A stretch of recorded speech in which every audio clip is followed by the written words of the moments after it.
Hey guys, how's it going? It's Zachary Caliper here from Summit Lens. Usually we spend our time looking at one painting, asking what makes it great. But today, I want to compare two.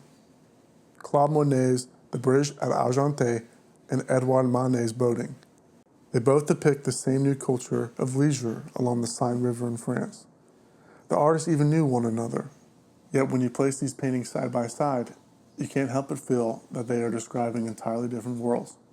So today, I want to ask, what happens when two artists look at the same modern world but choose to see it differently?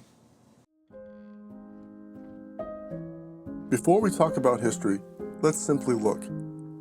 The first thing I notice is light. Pale blues, soft greens, white reflections dancing across the water.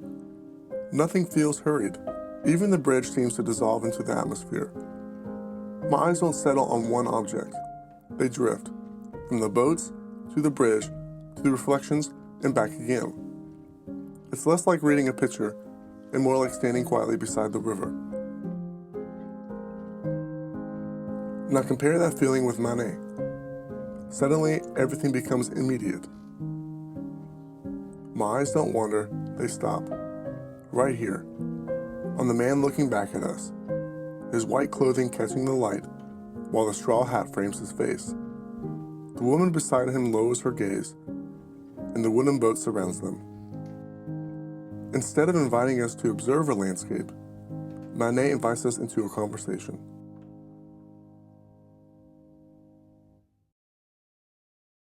Monet feels open, spacious, and quiet, as though we're standing on the shore with nowhere particular to be. Manet feels much more personal. We aren't looking across the river anymore. We're sitting in the boat, close enough to notice expressions, clothing, and posture. One painting lets us breathe, the other lets us meet somebody new. These paintings were both completed in 1874, while France was changing quickly. Railroads had made weekend travel easier than ever before. Parisians would escape the city and spend the afternoon boating along the Seine River. Monet and Manet witnessed that transformation together.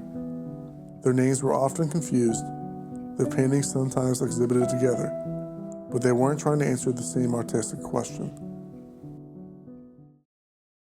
This is where the comparison becomes interesting. Monet seems fascinated by place.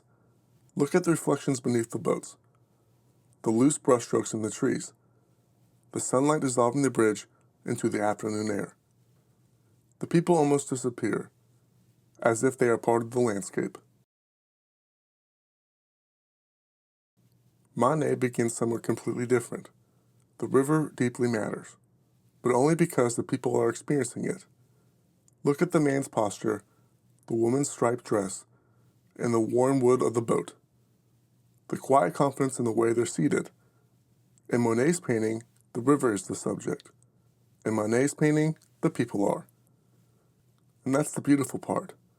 Neither artist is wrong, they simply chose different places to begin. Monet asks us to notice the world around us. Manet asks us to notice the people within it.